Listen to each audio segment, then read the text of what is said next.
Yeah.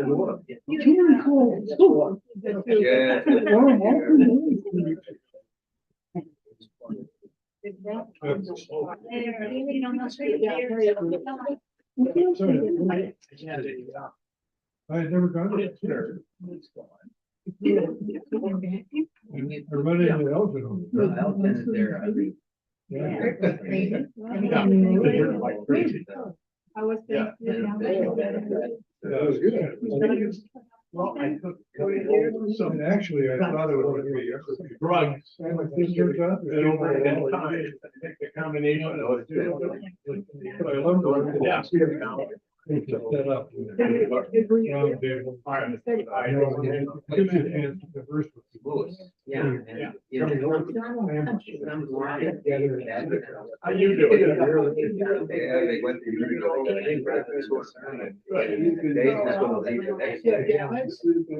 Well, that one, I don't, you don't see that. Friday. Well, I'll go back. Well, no, it's Saturday. Belgian, I was just saying, I went to the alternative service. I saw you there. Yeah. But I didn't want to get a chance to see you. But that was very good. Yeah. Yeah. You know, I've always gone to the. Because Jeff was talking, I thought I'd go in there. And, not only that, you can have a cup of coffee while. If I'm gonna keep my fire. When you get it, you can sit around. That I like. There's no question. Zoning. Well, that's all right, because I enjoyed talking to you. I was-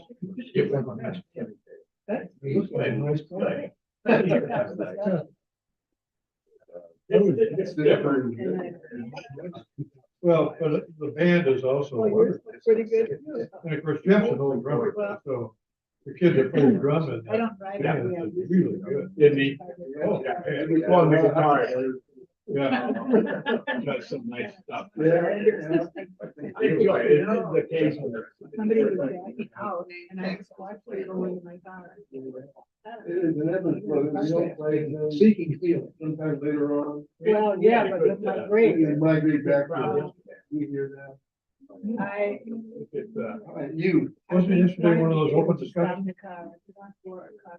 no, Sarah gave up. Oh, sir. Now, is your t-shirt from City Hall Sushi? Because they were. Some of those bumps, you know, how they take. Oh, speed bump? Oh, you're talking, I'm talking about, I'm talking about.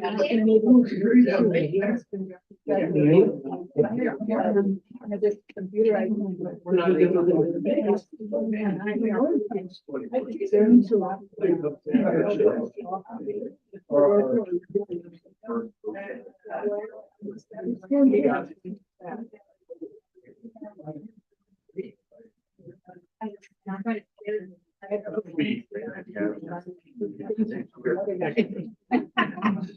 That way I was.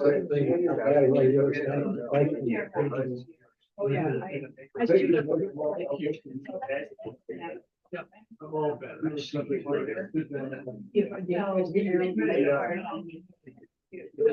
Oh, I am. Yeah, I heard it. Yeah. Well, it's just a short.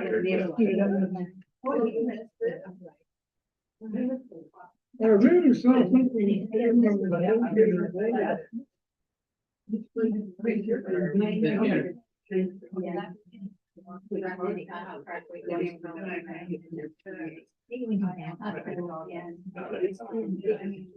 The car in front of me, you know, put on the brake, hit it right through it.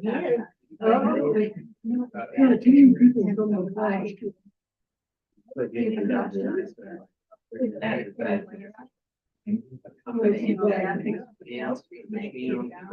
And the car.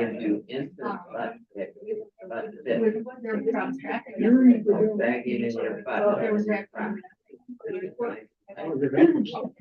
They tell you not to play. It says. Bear down on that pedal. And. They express it by saying it. You worked in an earlier day of I know. advertising, where you couldn't just say it. You could have had 20 meetings on that. How do we save budget without saving budget? Well, have you ever look at the ads for Oh, yeah. Blue pretty, yeah. yeah, all that stuff. Yeah, there was.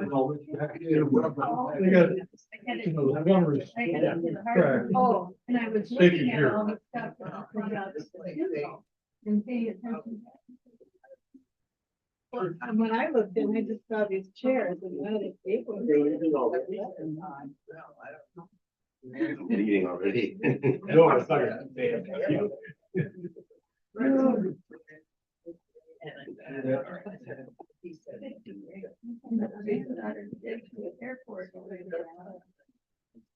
Anyway, what's the screen over there? Is that the way it's gonna be? The way it appears online? No, it's larger for everybody else. Okay, all right, great, all right. Okay, well, welcome, everybody. Welcome. Welcome back to our, this is kind of where we met for many, many years, actually, gathering rooms 2 and 3. And because of the memorial today, we have relocated ourselves. And if that ever happens again, I will obviously also let you know. So just keep an eye out for that. There is an outline available. There should be more than enough copies for all the folks who are in the room. So let me pray for us as we get started.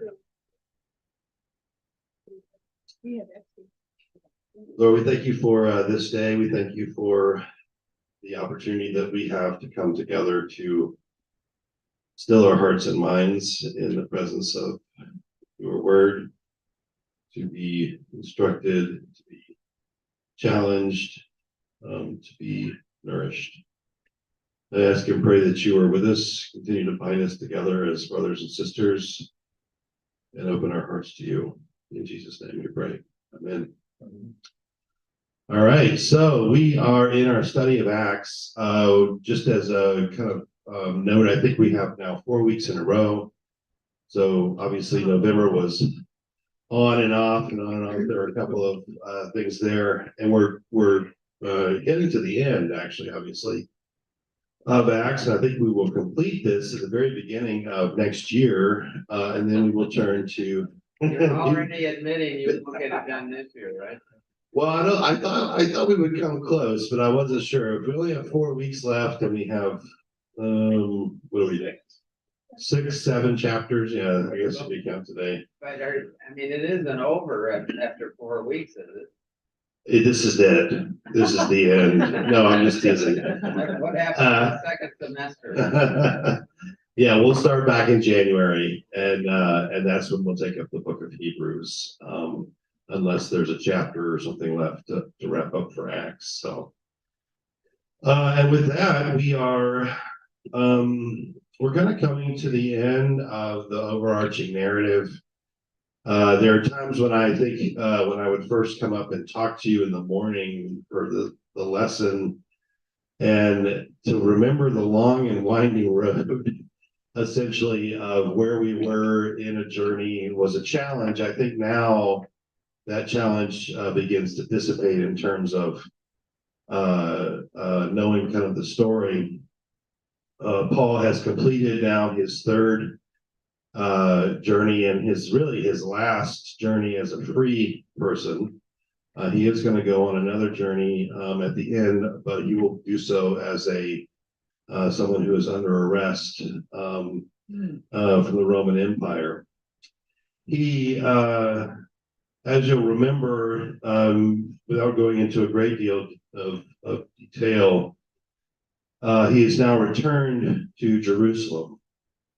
And here is where he is going. There's kind of a climactic element to this, where he's going to wind up facing the religious authorities, and as we're going to see, being arrested, which echoes his Lord, essentially. It echoes the experience of Jesus.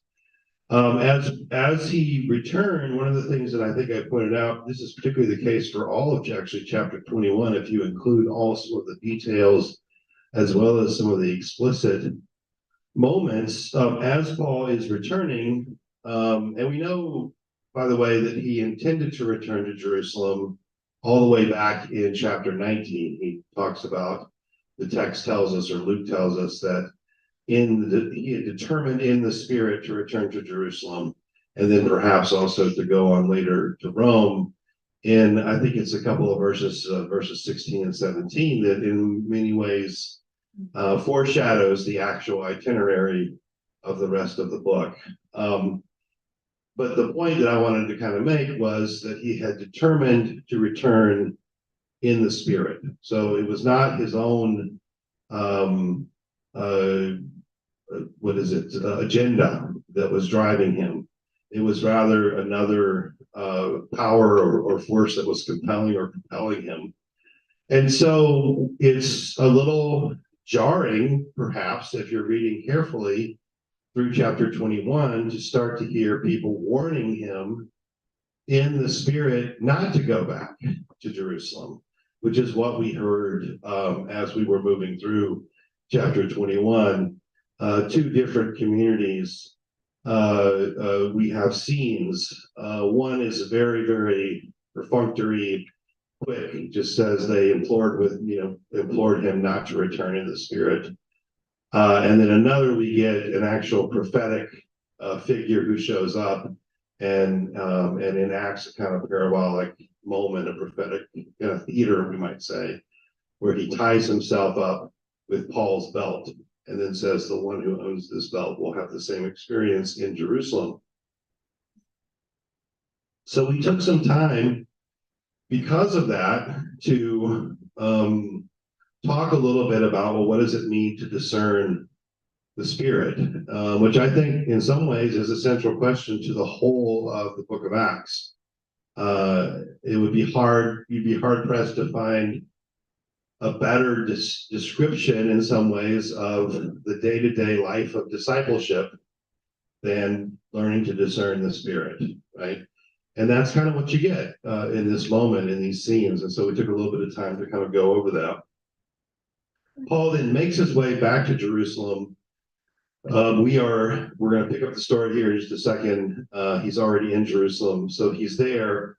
And I think it'd be fair to say, I was trying to come up with the right word as I was typing this down. The situation is complicated. I think that does some level of justice to it. The text tells us when he first shows up, he's warmly greeted. It then takes us, the scene shifts. He goes to the leadership. He shares with them his ministry. They rejoice. We don't know this, at least Luke doesn't tell us, but there is sort of, Paul had been going around collecting and offering, actually, to bring back to Jerusalem, because that church was understood to be facing extreme poverty, perhaps connected to a famine. This might have been when he delivered that as well. So that could have been a component, or it could have been a different trip. Paul, when he returns, though, what we find is the same misperceptions, or we might say perceptions, but I think we would have to say from the perspective of Acts, misperceptions of Paul that have dogged him as he has gone from town to town, have also shown up here in Jerusalem. And this is not something that's new to us. We've already experienced this with Paul in Jerusalem before, to a certain extent, we might say. So he's welcome, but he faces these misperceptions. And I think it's fair to say, if we step back, that these misperceptions are not just misperceptions of Paul and what Paul is about, but they seem to be misperceptions of what God is doing in and through Paul. So it's not just a gripe about Paul's personality, which I suppose if we read his letters, we could see grounds for that, because he sounds like he can be a pretty sharp fellow. But it's this idea of expanding the borders and boundaries, right, of welcoming Gentiles fully into the people of God without them having to become Jewish.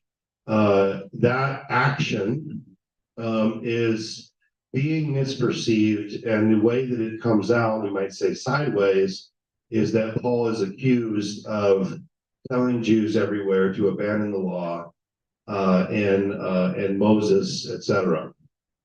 So these are significant misperceptions. They affect the way that Paul is going to be seen, but they ultimately are misperceptions of the work that God is doing. God is actually the one that's doing the work. Unfortunately, and I kind of read it this way when we were teaching, meeting last time, the leadership doesn't seem to be prepared to actually deal with the misperceptions. And so they don't want to confront the misperceptions, particularly around the fact that God is the one who seems to be doing this expansive work. So they come up with a compromise solution, right? They say, Paul, there are many, and I think I told you I hadn't noticed this until, really working through it, that it's not that the leadership is scared of the many Jews in the city and their misperceptions, is that they're scared of the many Jewish Christians in the city and their misperceptions of Paul. So that's the rub. That's what makes it sort of an even more kind of interesting and like you get a head scratching moment in terms of the leadership, because these would be people that supposedly the leadership of the church would be able to address and to disciple and pastor, etc. But they at least in the way that this is set up, they seem to want to avoid that. So they come up with a compromise, and that compromise is not straightforward. But it sounds like the idea is that Paul will help to pay the various fees or costs for a series of folks who have undergone a Nazarite vow. And that typically the reason why they don't think that Paul underwent the Nazarite vow himself is because that takes 30 days. And Paul's only been in town for a few days. So that he would do that he would also cleanse himself. He would go through some rites of cleansing, and that has to do primarily with the fact that he'd been traveling through Gentile lands. Paul agrees to this, doesn't really verbally, but we just see that he does decide to do that. And that's kind of where we ended. And so essentially now he's been given that's going to require him to go to the temple to be involved in this, and that's really where our scene starts. So if I can have a volunteer who is willing to read our opening verses, that would be great. All right, and either one, just read it really loud. Unfortunately, we don't have a mic today. When the 7 days were almost completed, the Jews from Asia who had seen him in the temple stirred up the whole crowd. They seized him, shouting, "Fellow Israelites, help! This is the man who is teaching everyone everywhere against our people, our law in this place. More than that, he has actually brought Greeks into the temple and has defiled this holy place." For they had previously seen Trophimus the Ephesian with him in the city, and they supposed that Paul had brought him into the temple. Then all the city was aroused, and the people rushed together. They seized Paul and dragged him out of the temple, and immediately the doors were shut. While they were trying to kill him, word came to the tribune of the cohort that all Jerusalem was in an uproar. Immediately he took soldiers and centurions and ran down to them. When they saw the tribune and the soldiers, they stopped beating Paul. Then the tribune came, arrested him, and ordered him to be bound with 2 chains. He inquired who he was and what he had done. Some in the crowd shouted one thing, some another. And as he could not learn the facts because of the uproar, he ordered him to be brought into the barracks. When Paul came to the steps, the violence of the mob was so great that he had to be carried by the soldiers. The crowd that followed kept shouting, "Away with him." So there are obvious echoes here. One is the kind of intertextual echo that we might say of Paul's own experience. So this is the second major riot that we hear. There are, I think, at least three riots that are described, maybe more. But this is the second major one. The other one is the one that occurs in the city of Ephesus, which there's 3 or 4 chapters not far back that deal with things going on there. The other echo is the experience of Jesus. So we've had a foretaste of what Paul is going to probably face from Paul's own story, and then we go back and we have that echo from Jesus's own experience. All right, so what can we say here? There are a couple things. Number one, just this first verse, in a sense, sets up our whole scene, right? When the 7 days were almost completed. So he's, with the 7 days being the process of purification, more than likely, and fulfilling the various things that Paul had agreed to. The Jews from Asia who had seen him in the temple stirred up the whole crowd. So this sets up our scene. And there, I think, a couple points here, small details that are worth pointing out. First is those troublesome Jews from Asia. And this is not actually the case that it only happens there, because there seem to be, like in the experience of Paul, certain cities where he will go and he gets so under the skin of the people in that city that they actually follow him to other cities.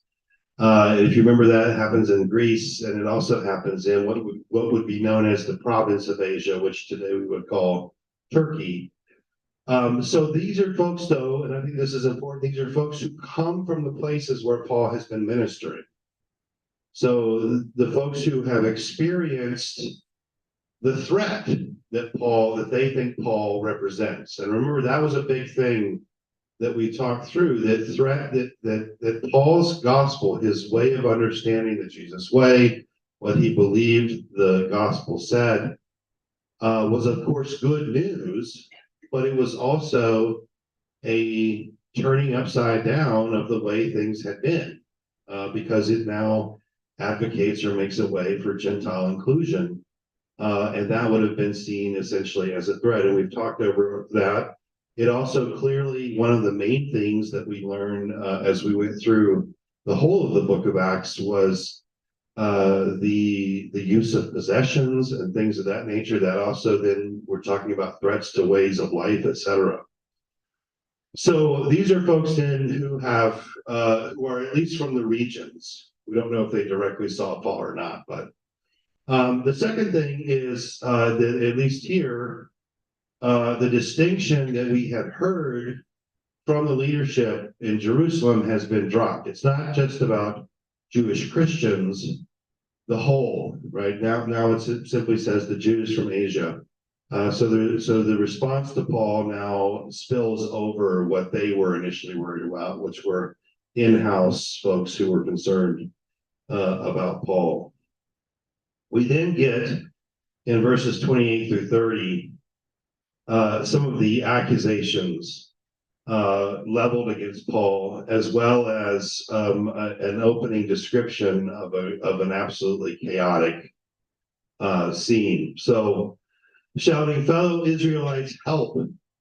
This is the man who is teaching everyone everywhere against our people, our law, and this place. More than that, he has actually brought Greeks into the temple and has defiled this holy place." So this does not really surprise us, this accusation. In a sense, we've heard this throughout Acts. He's been attacked from various angles, and typically it connects one of these three, but here all three show up, right? What Paul is doing is a threat to the people, the laos. It is a threat to Torah, the law, and it is a threat to the temple. So those have generally been accusations against Paul, and certainly Ephesus is one place that we would want to think of as kind of the echo space. Then we hear, starting in verse 29, "For they had previously seen Trophimus the Ephesian with him in the city, and they supposed that Paul had brought him into the temple. Then all the city," back to the sort of hyperbolic nature here, we might say. So basically a significant portion of Jerusalem seizes Paul, and all the city is aroused, and the people rush together. They seize Paul and drag him out of the temple. and immediately the doors were shut. So the chaos scene here is reminiscent of the riot in Ephesus, though. I mean, I think if you kind of maybe put them side by side, this one feels more immediately threatening in a way, even though in the Ephesian one, if you remember, they all gather in a theater. And I think we said that that theater, we understand, could have held up, what was it, 25,000 or 50,000? I can't remember. But a significant number of people, they just sat there for 2 hours, right? Artemis, or Artemis of the Ephesians is great, or something like that. But you get the sense here of real violence. It's about to kind of not only break out on Paul, but perhaps even end in his death. In this little detail, immediately the doors are shut, the doors of the temple. This is obviously we might say a practicality element. When something like this would happen, you might shut off the holy precincts in order to kind of contain it and keep it from coming into those precincts. But it also clearly symbolically says something, right? And I think what it says, at least this is sort of the general sense, is that the shutting of these doors is much like a refusal to hear, right? The people are not going to hear what Paul has to say.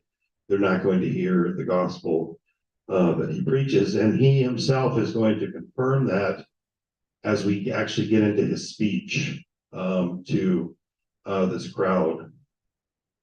Then we get verses 31 through 36. So Jerusalem, Palestine was definitely a backwater area. It was a client state of Rome, but it was garrisoned by Roman soldiers. And one of the places where that, some of those soldiers showed up was in Jerusalem, also Caesarea and some other places like that. So the fact that these Roman soldiers are there, not surprising. I think one of the commentators said that the garrison, the place where they were housed, was almost actually right next to the temple precinct, which would make a lot of sense. This is the holy place. Potentially, rioting, violence, whatever might break out there because of the fervor of religious fervor, etc. So the Romans are literally almost right there, is kind of the idea. And that does seem to certainly bear out historically. They come rushing in because the last thing that Romans want is to lose control. They're very much for order and law, keeping things under control so they can get their taxes, the tax money. That's because ultimately that's what they're interested in. So Paul essentially is saved in this scene by the Romans initially. But there is one difference here and the other major riot experience that we saw in Ephesus, where the same question about a riot breaking out also kind of echoes to this experience. And that is that there's no one here sort of counseling on Paul's behalf. One of the things that we heard in the Ephesian story in Ephesus were people imploring Paul not to go into the theater to speak to the people because for fear of what would happen to him. None of that happens here. And Paul actually does eventually address the crowd, at least briefly. All right, let me stop for just a second and see what kind of comments, questions, thoughts you might have. Hold on, go ahead. How many people would you estimate were with Paul when he goes into Jerusalem? I mean, is this enough people to be concerned about them call? I mean, it's not just Paul that's the problem here. Isn't it his group? Yeah, he's got like a cadre of people, Yeah. and we got a list of names. Was there 7 or 8? And maybe we could multiply that by 2 because there's probably more people with him than are named. But enough to be concerned that they might cause violence. Oh, so this is a response. So the worry being that Paul and his companions would start violence? Well, or create the chaos. You mean from the Roman authorities' perspective? Well, I mean, Luke is writing it from Paul's perspective, not That's right. the group's perspective. Yeah. And the group could be threatening to the local too. Oh, you mean religiously? Or do you Yeah. mean, Yeah. yeah, I mean, I think, sure, there could be an element of that. There is clearly, as we get into, because Paul's gonna have a back and forth with, the Tribune. And the Tribune's gonna be like, are you sure you're not that, Egyptian that was trying to cause trouble? So there could be very much a perception by the Roman authorities that Paul is the source of the trouble and his companions. So yeah, I think that's very much a possibility. Yeah. I've just had the reaction all through this, and I got more of a reaction now. That these are people and these are times where you take your religion very seriously. I mean, we can't really relate to that on any. Come on, Jeff. But you I don't. saw you don't earlier feel today. threatened, do you? No, but I mean, where people would beat up on, maybe kill someone because they didn't like their religious views. I mean, that's really a whole different world. Yeah, I mean, I've certainly been in places where I knew I wasn't welcome But that's theologically or different. religiously, but I never feared that. You were gonna get killed, right? No, yeah, that's right. That's right. I think there are places, of course, in our world that is the case, but yeah, but I think most of us have probably not had that kind of experience. Well, and if we thought that was gonna happen, we'd stay away. And Paul doesn't stay away. He Right. heads right in. Well, and this is his, in some ways, like this is his heritage too. Which also makes this different than the Ephesian experience. But one of the things that we saw in Ephesus was the entwining of, and I've said this a lot, and I'll just repeat it. We're, as modern people, we tend to pull apart things that in the ancient world were all mixed together. So what I mean by that is we tend to want to pull apart politics from religion, economics, family life, etc. And in the ancient world, these things are all kind of entwined together. So one of the things, so what you have to do then when you're kind of reading a scene like this is determine, okay, what are the other factors, we might say, alongside of the religious that seem to be at stake. Because this is not just an argument about doctrine, right? It's not just about the content of religious faith, it's about some other things as well. When we were in Ephesus, it was clear that Paul and what he was doing somehow was a threat to the way of life of the wealthy Ephesians who were getting money from making idols. So there was an economic threat.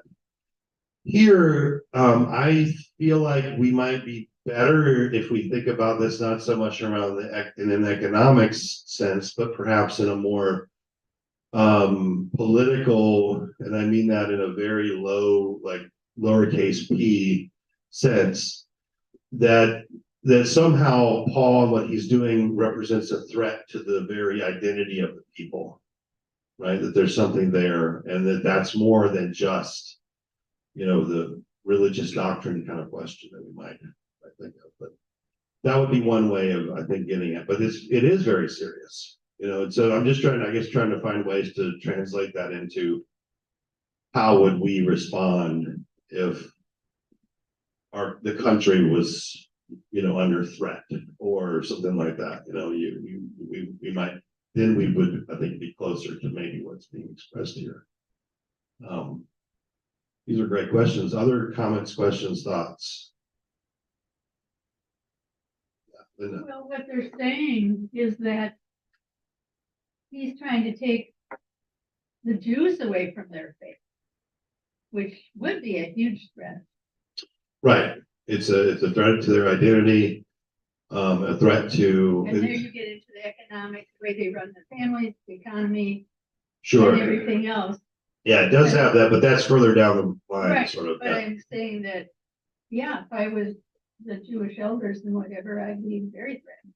Yeah. By all of that happening, because they are directly going after Jewish people and trying to change their belief structure. Well, yeah, or at least to argue, it's not so much they're trying to change belief structure. but they're arguing that the boundaries between Jew and Gentile, which is essential in some ways, is to be negotiated differently. I think that's right, yeah. Okay, you guys ready to transition? Let's go, we're gonna go up into chapter 22. Right, can you believe it?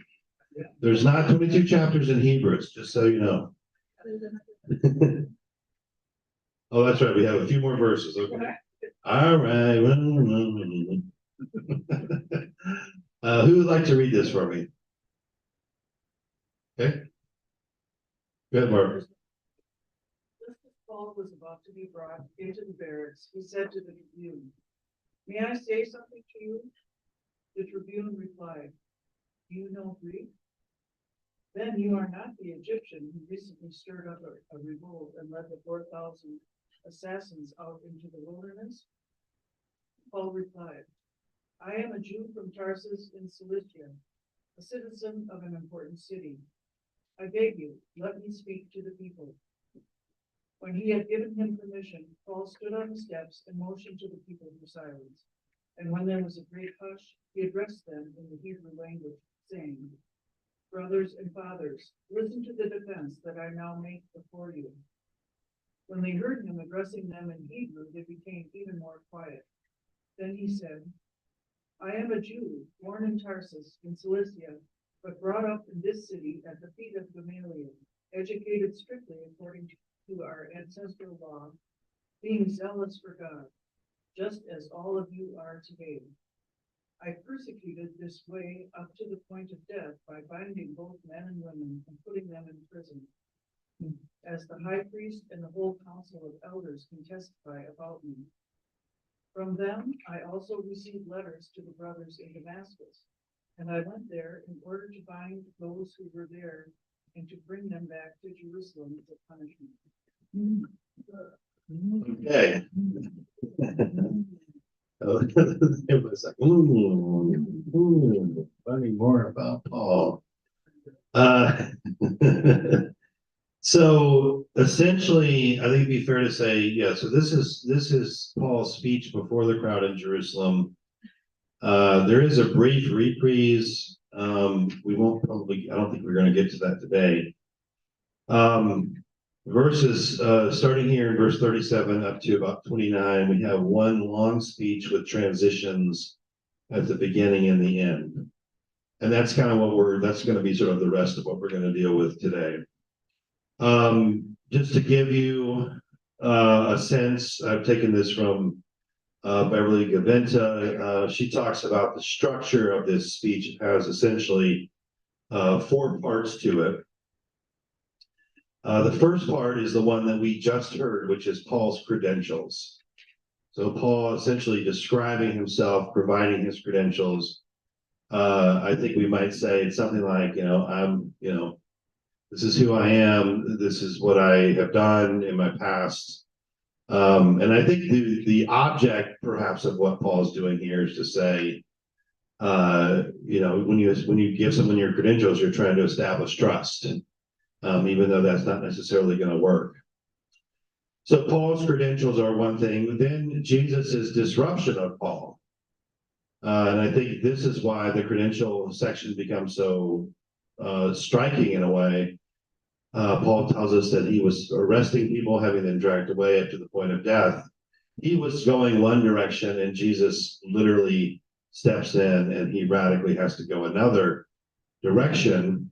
And maybe we might say the seriousness of the direction that he was going was publicly evident, and his about face, his turning in such a different way, has to raise the question for people, what happened here? Something serious must have happened here, right? So that's sort of the I think if we might describe the rhetorical aim of this.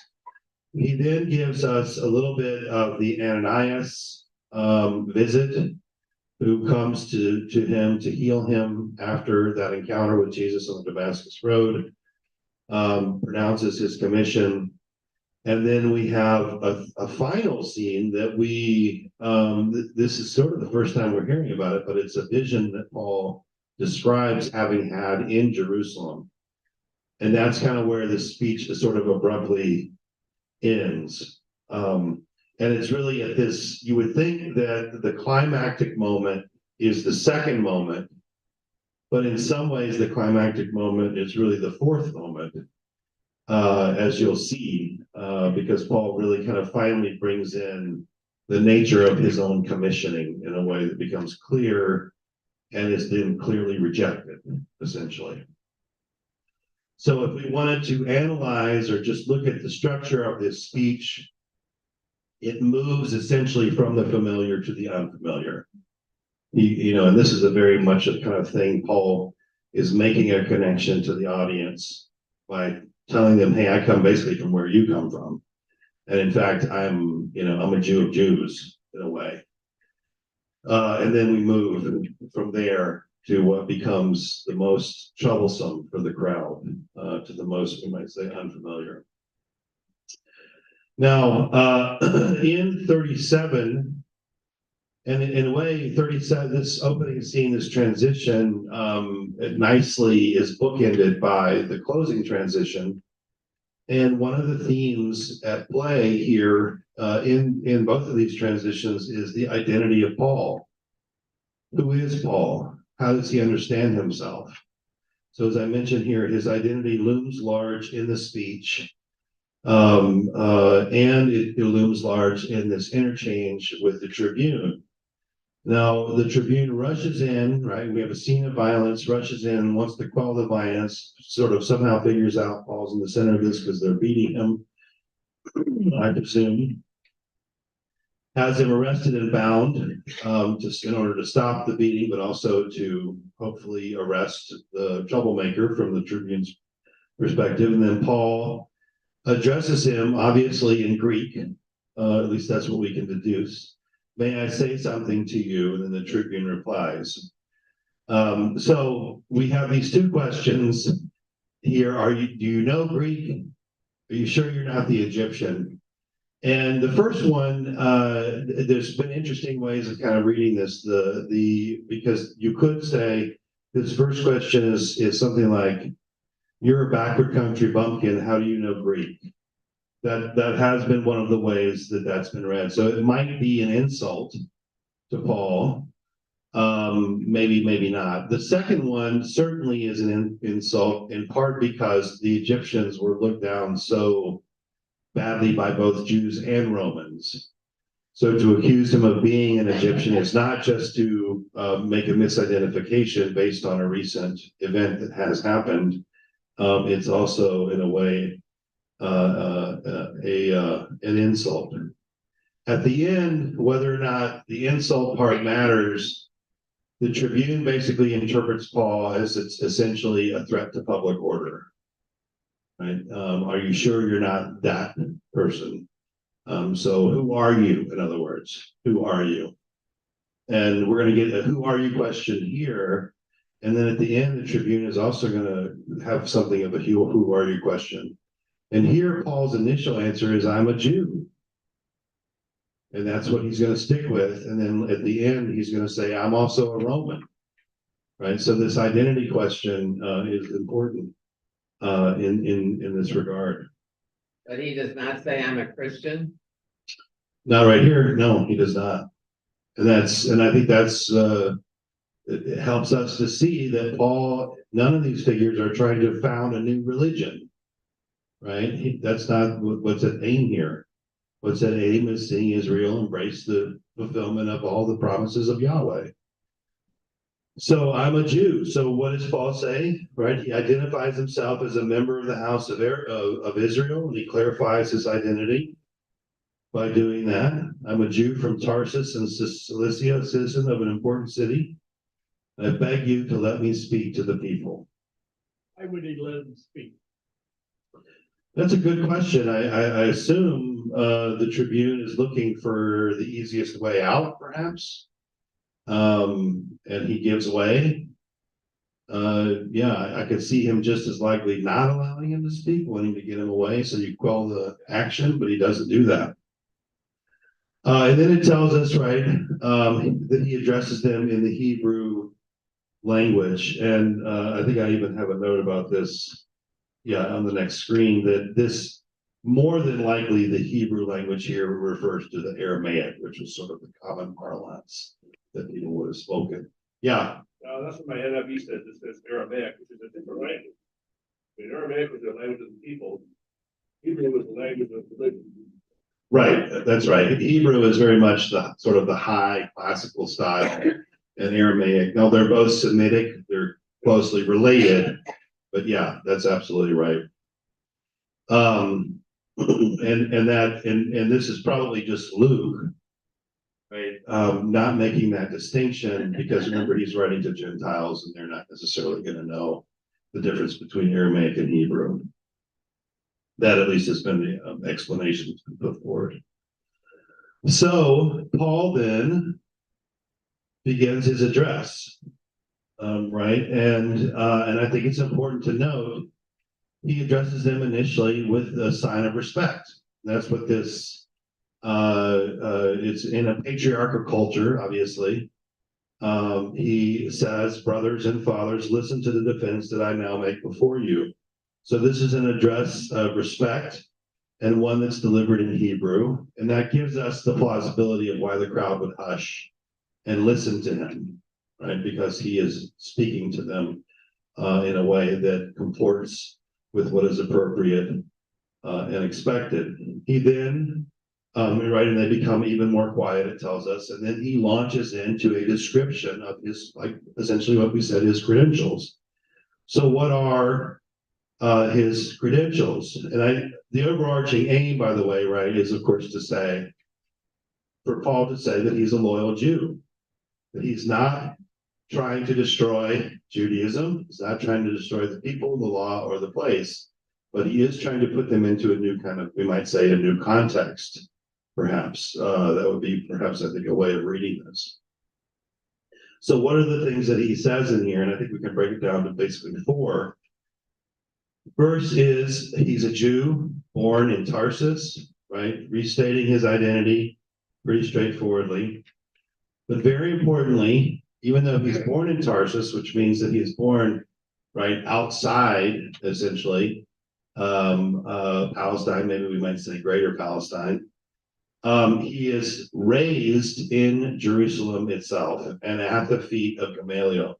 So you want to say you're a Jew, huh? Well, I got a Jewish card, right? I mean, that's what he's like. He's saying, I am, and he said this also in one of his letters, you know, a Jew among Jews, an Israelite among Israelites. Like he has the credentials that anyone would want from within those contexts.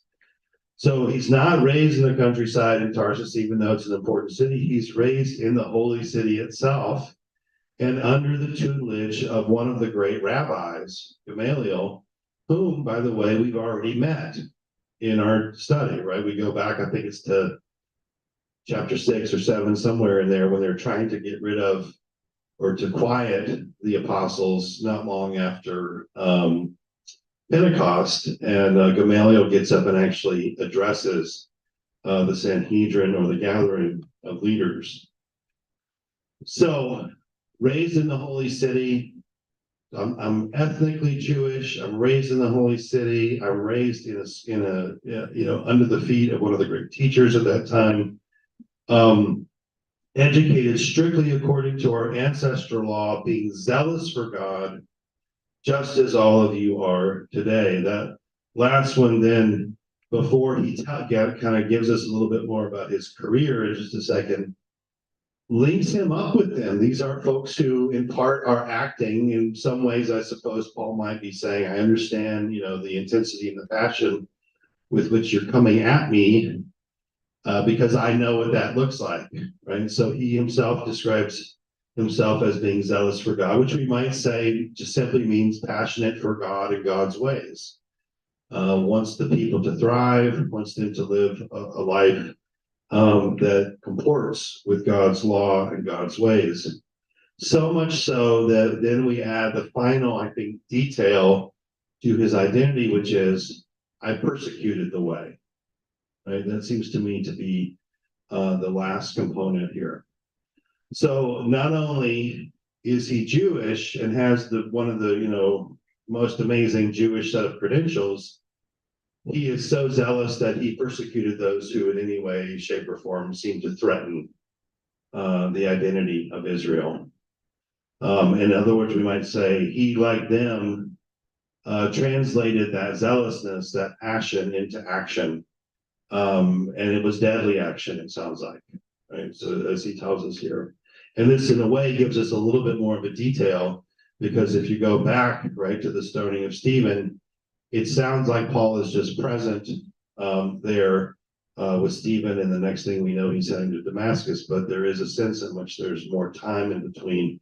And what is Paul doing? He is probably pursuing other people, as actually, I guess, as the text does tell us back there.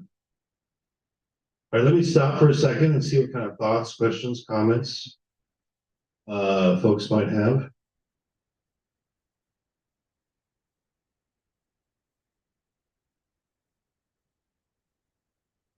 Is this where we get the blinding light that, or is that elsewhere in the? This is the second recounting of that. Where is it before? Chapter 9, I think. In Acts? Yeah.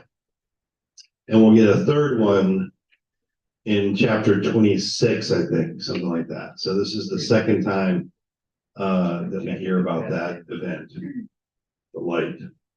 That familial thing is Acts 5:34. Okay, so Gamaliel, yeah, he basically says if God is doing this, you can't stop it. And if it's not of God, it'll peter out. Okay. Which is, I wonder if that's where that comes from. Where the phrase peter out comes. Yeah, it could be. I mean, you never know.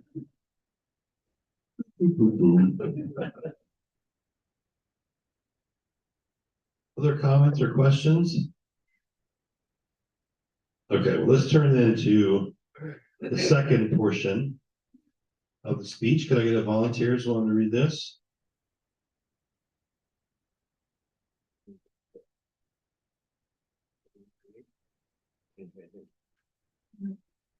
Suzanne will read. Okay, go ahead, Suzanne. Read them up there. No. Well, either they're up there or you can read it from the paper. They're both the same.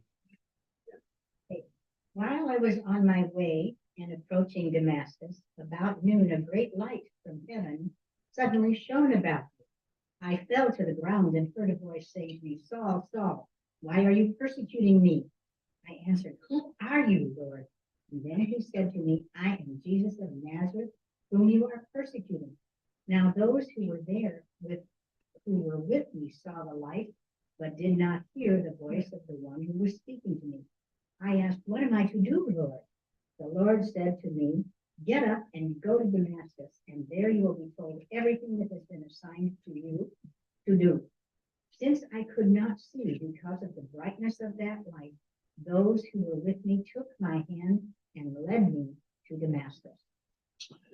Okay, so we're not, this is literally a retelling, right? In a sense, there's a couple of differences that I will kind of look at, and I'm not exactly sure these differences I think are simply rhetorical from my perspective, and I'm not sure if there's a deeper point or not, but effectively what we have right here is Paul's retelling of his encounter with Jesus and his transformation.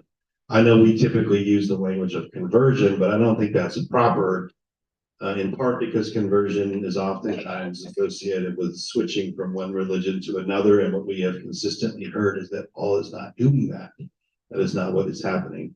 So it is a transformation. And it is connected then back to chapter 9, verses 3 through 9. And there's a couple of small differences. And then later there'll be a third time where there will also be some differences. Are these differences because of time? Are they for the effect in the context in which it's being shared? Any number of possibilities, I think. So the one difference here that seemed to me to stick out the most is the reception of the light and the voice, right? Here it is slightly differently. described, right? The effects of the light and the voice are received differently, particularly by Paul's companions. In this one, it says, now those who were with me saw the light, but did not hear the voice of the one who was speaking to me. We actually hear the reverse. If you go back to chapter 9, they didn't see anyone, but they heard something. So it's a slightly different.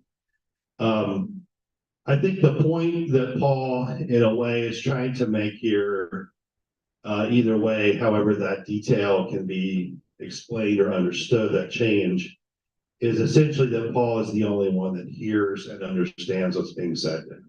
And I think that holds up in both cases. Perhaps here he's trying to make a different point. Your guess is as good as mine, frankly. The other small minor differences are that here we have Paul asking a question of Jesus. And what we get in chapter 9, I think, is Paul does not have a chance or an opportunity to ask a question of Jesus. He's much more incapacitated in chapter 9 than this particular telling seems to kind of let on. So that's a difference. And then Jesus is not named Jesus of Nazareth in chapter 9. He's simply named Jesus, whom you are persecuted.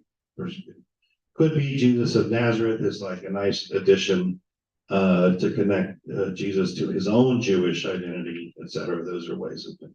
So anyway, these differences are there, and we want to name them. But I don't know that they need to become a huge point of contention necessarily. I suppose it depends on how you understand how scripture functions or whatever. The overarching point, though, stepping back from all of this, is number one, that Paul understood himself from his previous perspective to be acting rightly, right? By persecuting those who seemed to threaten his faith tradition. This was not a problem for him, and in fact, perhaps would have lionized him in the hearts of many, particularly those who were sitting there right now, wanting to do away with him currently. His perceptions of what he was supposed to do and his conception of the faith, we might say, is permanently altered, but it has to be altered and disrupted by God stepping in. And I think this, to me, is why he's recounting this story, in part because they're all angry at him because what he seems to be saying, to Jews in Gentile lands and Gentiles, they're not really arguing with him about who Jesus is or is not. That doesn't seem to be the concern. But what he needs to do is establish that I was met by the living Jesus, which is why I'm doing what I'm doing. Right. And that, I think that's what he's kind of going through here. So his perceptions and conceptions are radically disrupted by a confrontation with the living Jesus. And that confrontation is so profound that at least it momentarily leaves Paul incapacitated, right? So whatever we want to say, whatever kinds of differences there might be between this story, this recounting, and the other, nevertheless, it ends by saying he could not see, since I could not see because of the brightness of that light, those who were with me led me by hand into Damascus, right? He had to be brought in. He needed the help of others. So he had to undergo something pretty profound. And I think he's recounting this in part to not only explain himself, but maybe even have other, challenge the crowd to pause and think what has happened to this man that would lead him to go from being this to now this. Any questions on this? This is the second part then of the speech. He's got a really good story. And he's got an amazing story, right? It isn't like he said, I just changed my mind, Right. Right. Which and that's just as valid too, I suppose. Others could be like, hey, I studied and studied. Dramatic to someone else. Yeah. What would you do if you got this blinding light and Jesus talking to you? You'd probably change your mind too. Exactly. I think that, to me, that is in some ways the underlying reason for sharing this. And if that same Jesus was telling you to go and minister among the Gentiles, you'd probably do that too. And I think that's kind of where his logic is going. Yeah, it's like Jesus said, don't make me come back down there. Right. All right, so now we'll get part 3 of the speech. Can I get a volunteer who's willing to read this next set of verses? Okay, Linda? A certain Ananias, who was a devout man according to the law and well spoken of by all the Jews living there, came to me, and standing beside me, he said, Brother Saul, regain your sight. And in that very hour I regained my sight and saw him.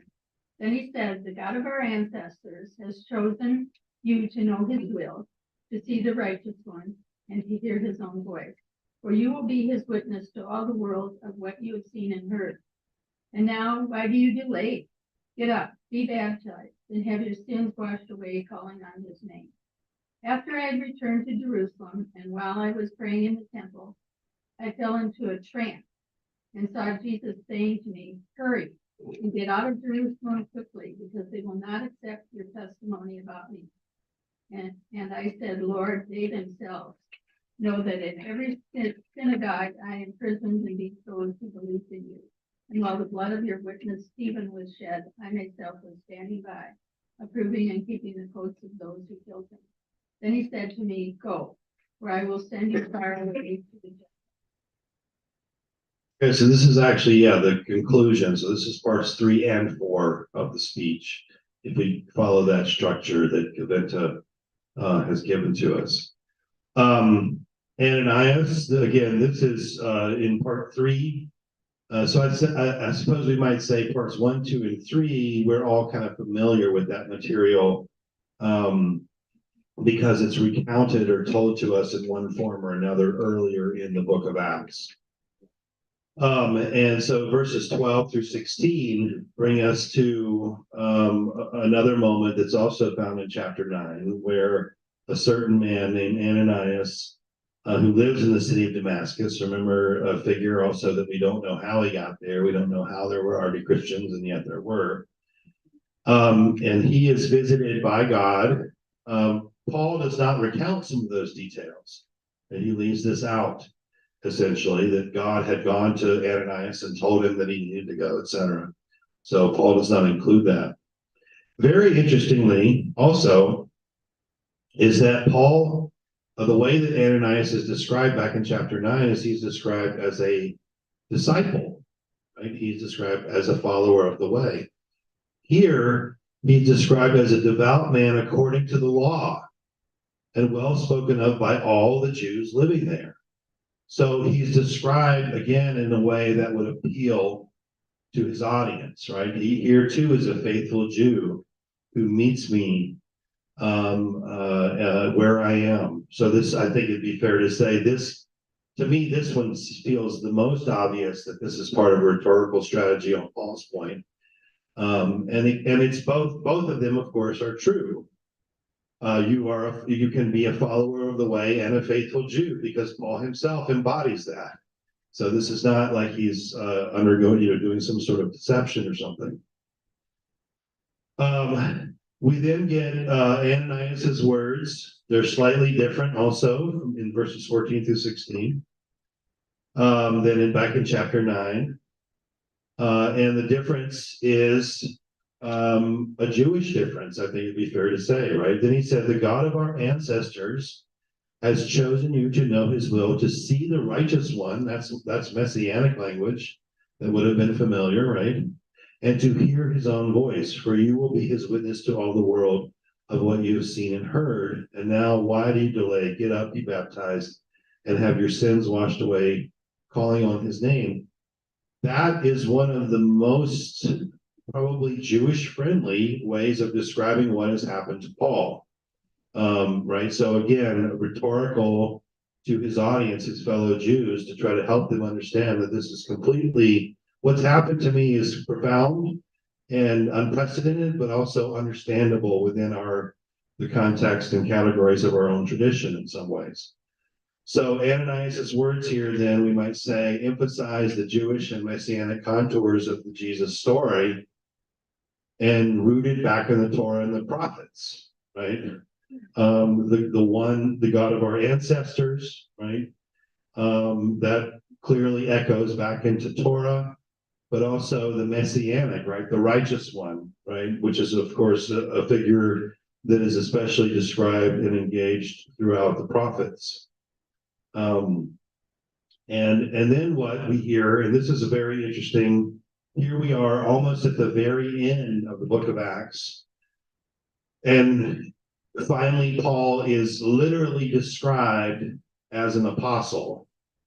And I know he's been clearly portrayed as doing apostolic things all along the way, but it says that now he is a witness to all the world. And what I mean by an apostle is that this is precisely what Jesus says in chapter 1 to the apostles before he ascends into heaven. So Paul is now ranked alongside the apostles as one commissioned.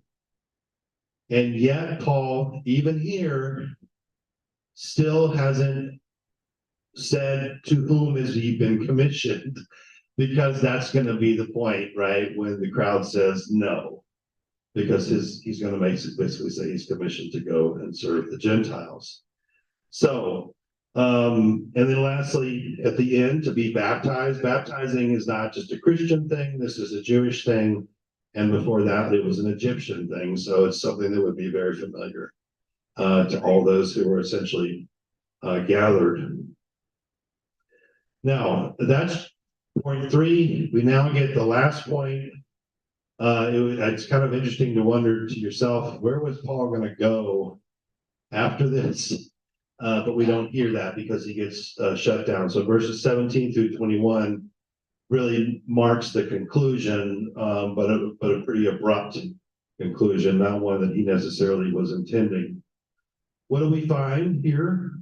We hear about a vision, and this is the first time we hear about this. This is not a retelling of what we've heard all the way back, though it does pick up on themes that we have clearly heard going back, which is Paul's commission to witness to the Gentiles. So after I returned to Jerusalem, and while I was praying in the temple, right, after I was doing very faithfully Jewish things, in the high holy place of Jews, I'm still being a faithful Jew, even after all of this, I fell into a trance and saw Jesus saying to me, hurry and get out of Jerusalem quickly, because they will not accept your testimony about me. Now that might be, you might read that as like, but that's also the language of the prophets. The prophets often criticize those who lived in Jerusalem. So even that stands within the prophetic tradition of Israel, of critiquing Jerusalem and its hard-heartedness, we might say, is sort of the way that comes out oftentimes in certain of the prophets. And I said, Lord, they themselves know. So he recounts here, right, his own transformation. Surely what has happened to me is going to make them pause, right? Lord, they themselves know that in every synagogue I imprisoned and beat those who believed in you. And while the blood of your witness Stephen, right, so the very first martyr, back in chapter 8, was shed, I myself was standing by, approving and keeping the coats of those who killed him. And that right there is, I think, almost a direct echo of what we hear back in chapter 8. But that's not going to be enough. It's essentially what we get the response. Verse 21, then he said to me, go, for I will send you far away to the Gentiles. Now, Jesus does not respond to the hope in a way that is buried in Paul's initial response. He simply says, you must go. Your calling is to a different people. So Paul is faithfully praying in the temple. He has this vision, right? He's a faithful Jew. He hears a command, right? Leave, because they're not going to hear you. Paul appeals on behalf of his people. And I hope this structure reminds you of someone, namely Moses, because I think that there's a kind of echo here with Moses, right? Surely they will recognize that I've gone from persecutor to preacher. And then a second command, no, you should go, right? Go to those who should not be able to hear, and yet somehow they will. That is the Gentiles, right? The Gentiles shouldn't be able to hear or understand, and yet God is going to open their ears, right? That seems to be the implication.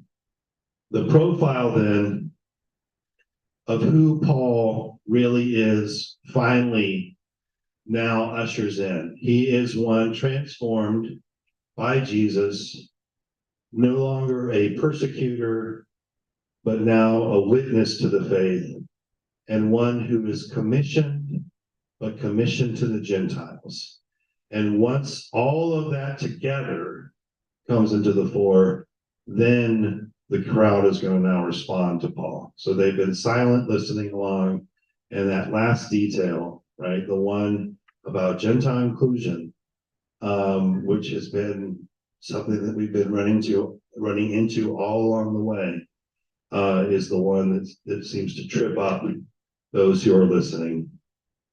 Okay, let me stop for a second, because I do have some more. We have one last, we're going to do the transition, and then I have a question for us at the end. Judy, did you have a? No, I'm just moving. Okay, all right, Linda? So obviously Paul was charismatic and knowledgeable and whatever.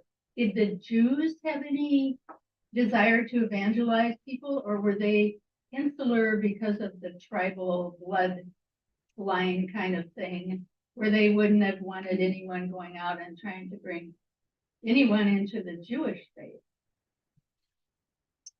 That's a good question. So there is evidence of some proselytizing by Jews. But I think what clearly is the case is that the Jewish way of life was very appealing in the empire and beyond. And we might want to say, when we say way of life, I'm not just talking about the individual's ethics, I'm talking about a communal identity and sense of gathering. And that's why there were so many God-fearers, people who are attracted. So even though Jews may not necessarily have been actively trying to convert, there is nevertheless the same dynamic of the question of how would they be included or not. Because I was thinking Paul would be the ideal person to go around and bring people into the Jewish faith. Well, yeah, and I will say that the argument that Paul and the church is having about Gentile inclusion is simply the Christian version of a bigger Jewish argument that's going on in places that have nothing whatsoever to do with Christianity. And what I mean by that is that the early Christians are arguing, right? They're all Jewish, but they're arguing over, to what extent are Gentiles included? Are they full members, etc.?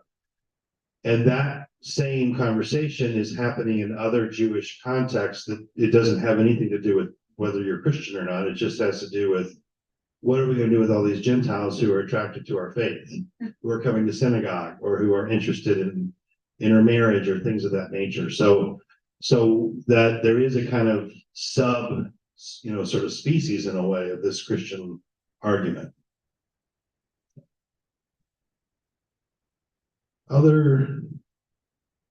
But yeah, Jeff. How do Jews deal with this information, or do they just not have this information? What do you mean? This story, I mean, it was kind of persuasive to Jews in that time, but is it not persuasive to Jews now about how Christianity came to be? It kind of depends on the Jewish person you're talking about, right? I mean, there are many different ways of being Jewish. And there actually are some truly remarkably, I mean, at least in the academic world, Jewish scholars who work on the New Testament. But I was going to say, most Jews probably don't read the New Testament, do they? No, they do. I mean, I have a Jewish commentary on the New Testament that was published in the last 10 years. Amy Jill Levine has done tons and tons of things. Daniel Boyarin is a great Jewish scholar who works on, one of his first books was called Paul, a Radical Jew. So that's why I was saying, like, there are Jews, it kind of depends. I don't know about the average Jewish person, if they read these texts or not. They probably don't in a way because it's not like we read the Talmud. So that's in some ways like that's kind of that would be equal. So, but I don't know. It would really depend on the person. Yeah. After Mr. Pope's thing, I've been taking Bible study courses here for a long time, as you know. And it seemed to me, from my experience, that many Christians never read the Old Testament, let alone the New Testament. But the other thing is that my first Bible class, and this goes back now 12 years, and we were talking about Paul and so on. I said, you know, it seemed to me that there would be no Christianity without Paul. And sitting next to me is someone who's long deceased now. He was a longtime member here, very religious. He said, aren't you afraid of what's going to happen when you die? And I was just shocked by that. And then he went on, you know, about eternal life and all this other stuff. So that's my question. Would there be Christianity without this story? Without Paul's story. Without Paul, sure. Yeah, I mean, if I could answer, it's a tough question to answer, and the reason why I pause for just a second is because the temptation to sort of say, right, Jesus founds Christianity, or Jesus comes and Paul's the one who's responsible. I know it's very controversial because I've read. Yeah, right. And one of the things I do think that we find, I mean, my inclination would probably be to say, yeah, there's still going to be a Christian tradition and faith even without Paul, is in part because Paul keeps going to all these cities and finding that there's already Christians there. So he's not responsible for that. But it's just impossible, I think, to deny the importance of Paul, because I mean the Pauline letters and the story of Paul is so deep. It would be hard to imagine Christianity without Paul. I don't mean him specifically. I mean the message. I mean he is the epitome of getting the message out. But so are the other apostles. And then you have that connection spreading all over. Yeah. So this is why it's a tough. I mean, I know there are some scholars who are like, no, you wouldn't have it without Paul. I just, it's hard pressed for me to say that would be definitely the case, but it's also, I think, very difficult to imagine the shape or form that Christianity has taken without Paul. That's for sure. Yeah. That's my cop out answer. I just don't want to be definitive on that. All right, so let's do the Don't look at that clock. No, it's wrong. It's very wrong. I just looked up there to be reminded how long it was. All right, so this is our last set of text, and it kind of transitions out of this particular scene. So can I get a volunteer who's willing to read these last few verses?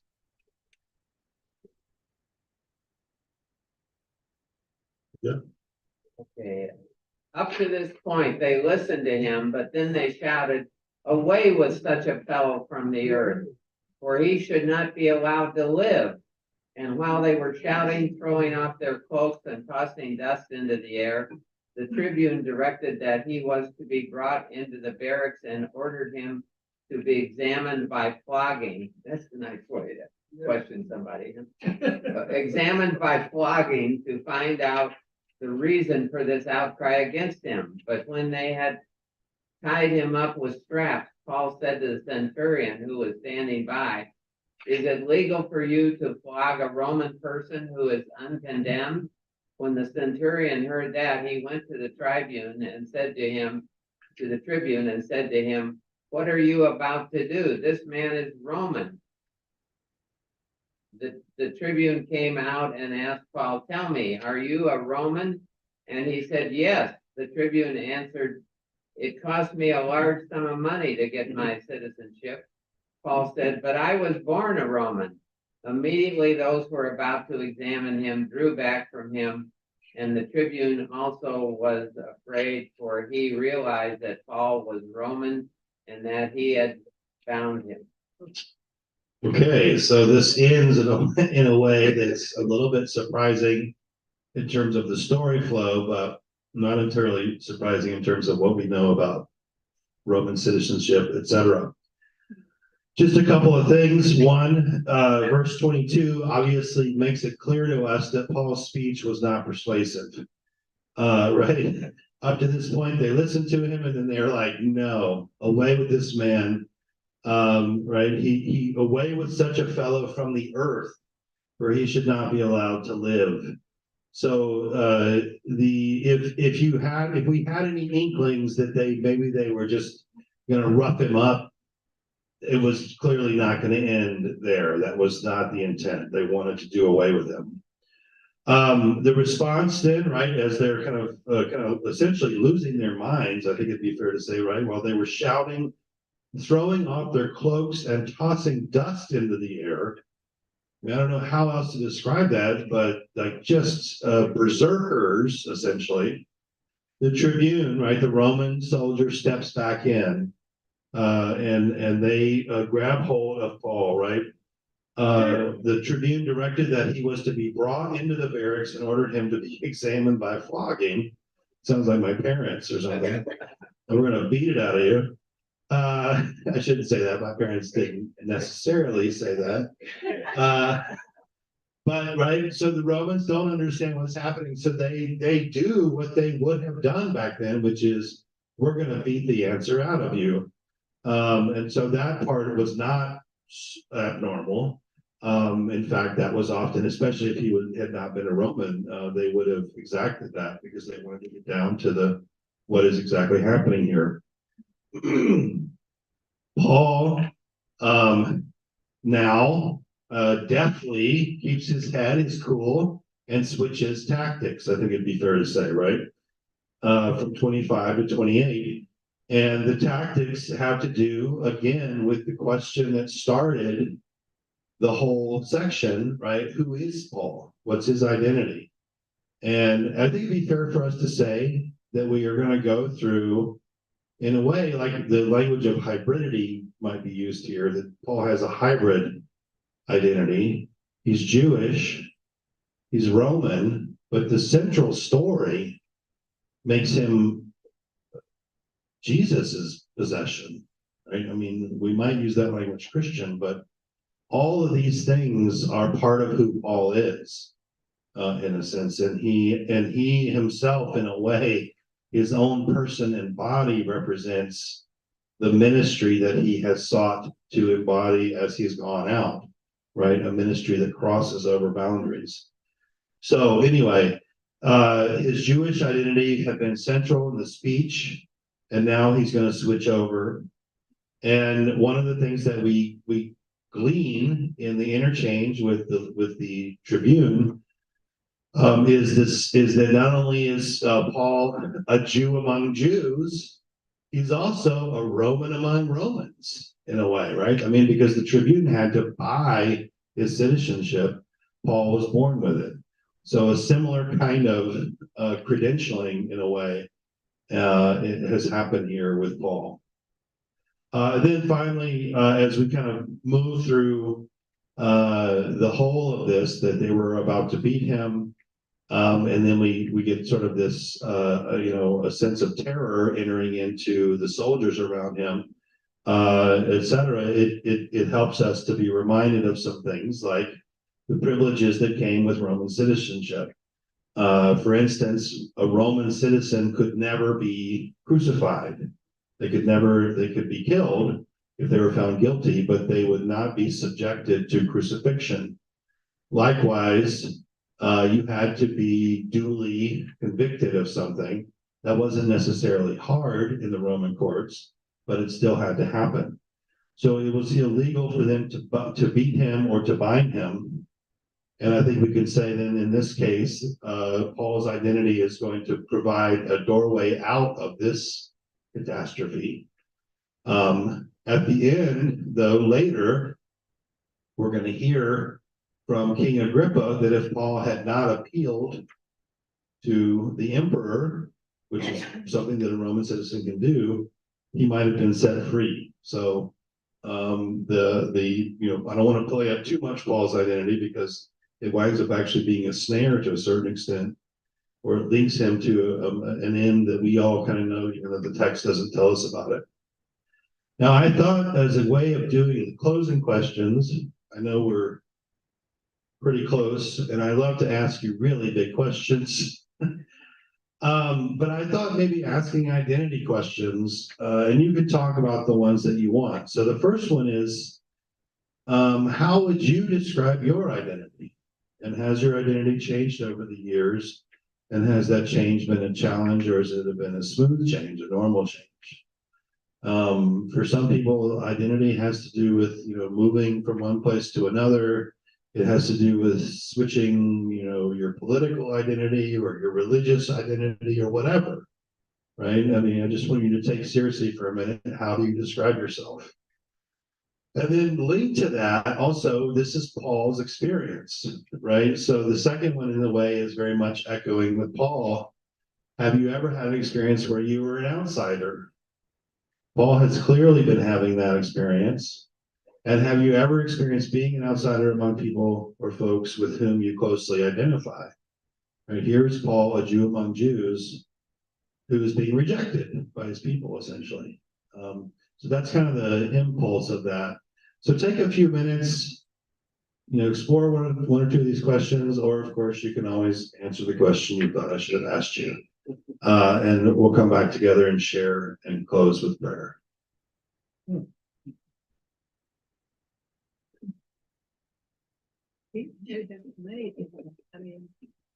Go ahead.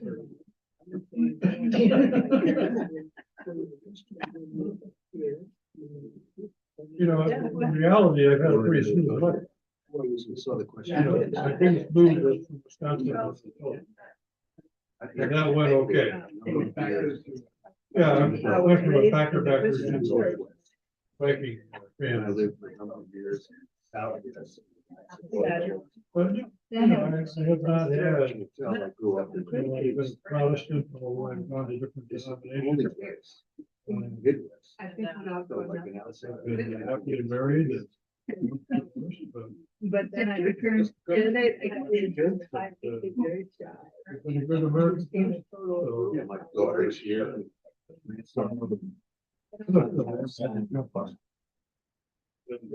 know, I sometimes. think, and that's kind of what I was saying. People should, in those days, they took their religion very seriously. very integrated. Accent. I mean, you could from that first skill, reading or educating, that's some thing.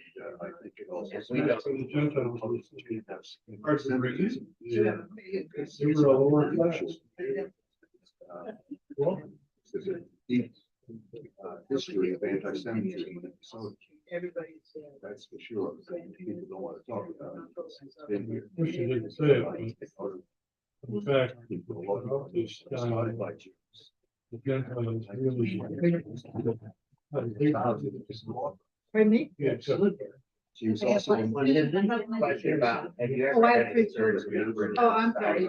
Well, I meant I my really baby. have, I felt kind of on the side. Yeah. And Also. wherever I've been, I mean, I don't think the lines are so quite closely, so tightly drawn. That you would feel on the outside. Feel on the outside. If you were a black person, you could feel on the outside, really.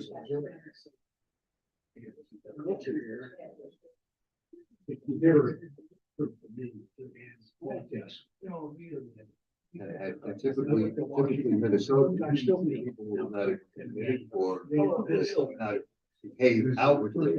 Making you feel like an outsider. It has an organization, challenge, has difficult people. And the. I was born in 1999. Totally outsider. The benefit. That was the. And Every relative in the rock space. All my friends. and it's a major All my friends. change. And I mean, it's kind of like.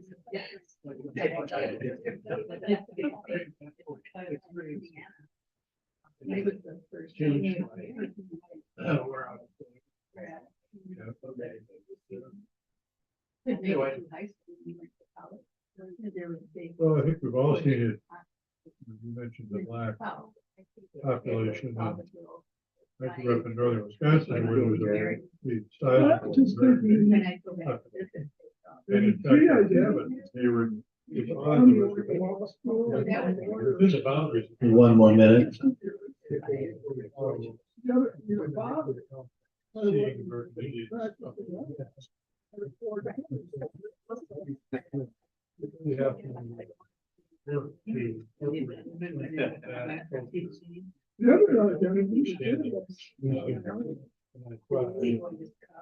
but there are lots of people around.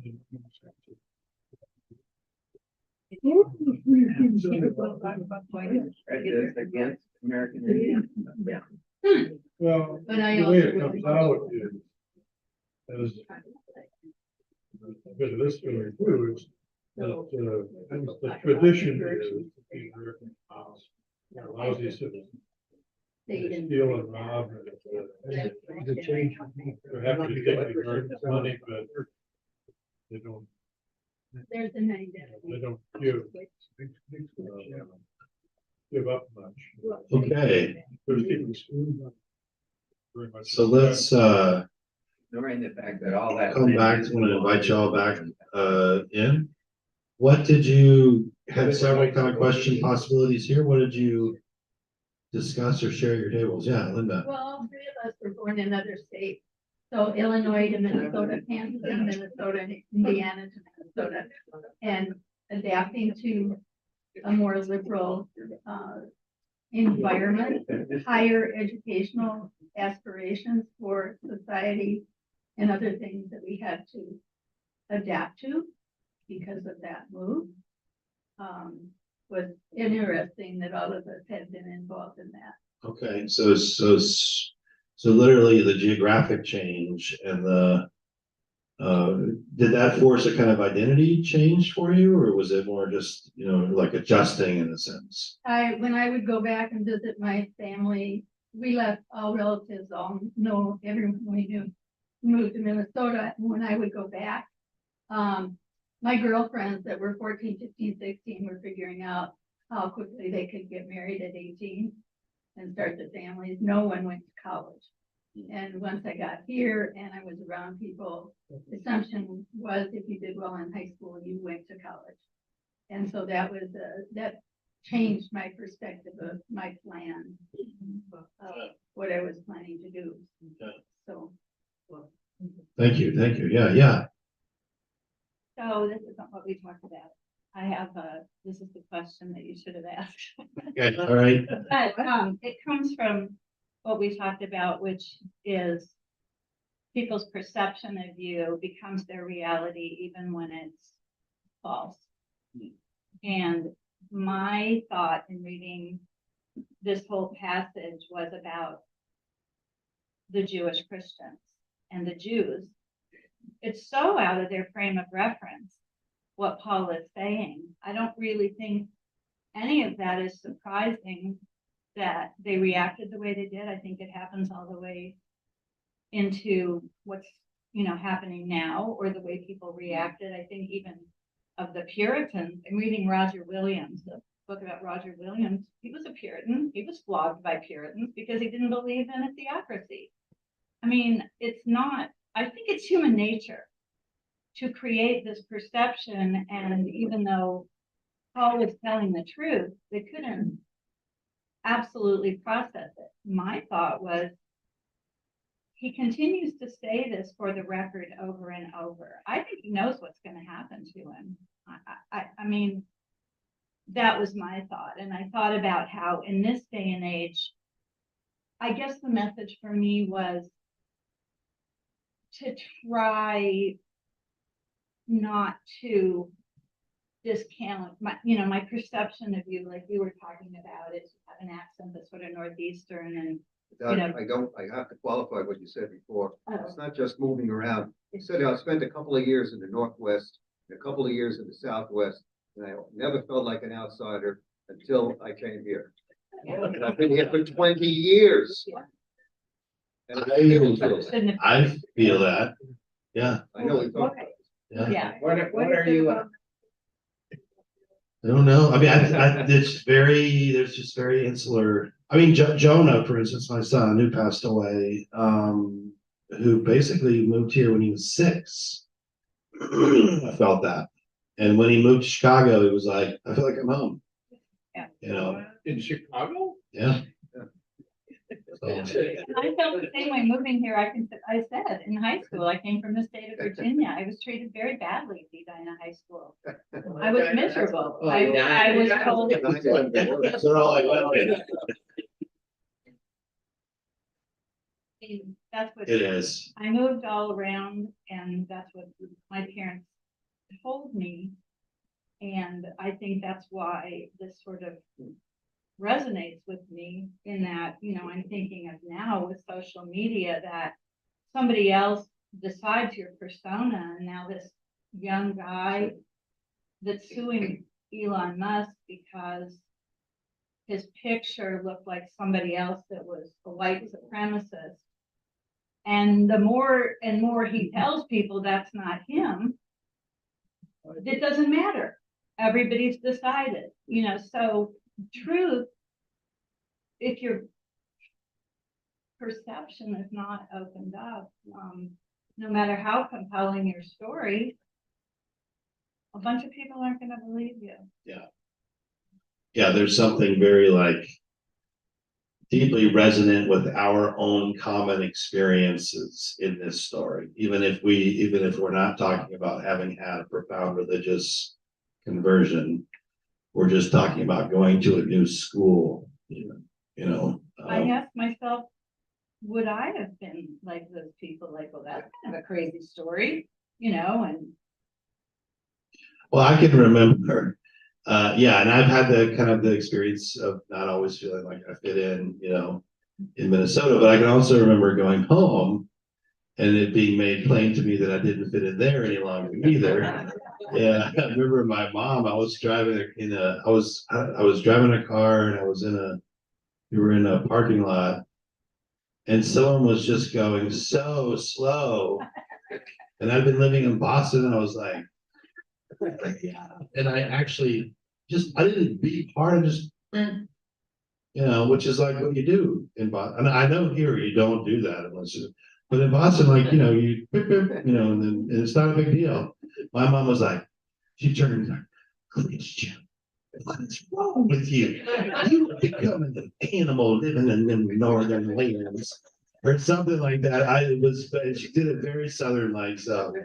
But it is funny. It is funny. These kinds of experiences, I think, are quite common. Yeah. Well, thank you all very much. Elgin, would you mind coming up and helping us with the closing prayer? Other prayer requests? My father-in-law is going for an endoscopy this morning. Any others? Well, the world is good. So let's pray. Father, as we enter in the season of Advent, be with us, help us to be aware of the joys and difficulties of others, help us to come alongside them. Be with the Christian's father in particular. And help us just to be aware of people, be aware that we're your hands and feet here, and that we can be part of making this world the world we want it to be. But also give us joy and let us feel the presence of you in our lives so that we can bring joy to those around us. In your name, amen. Thank you. You know. Well, guys, good to see you.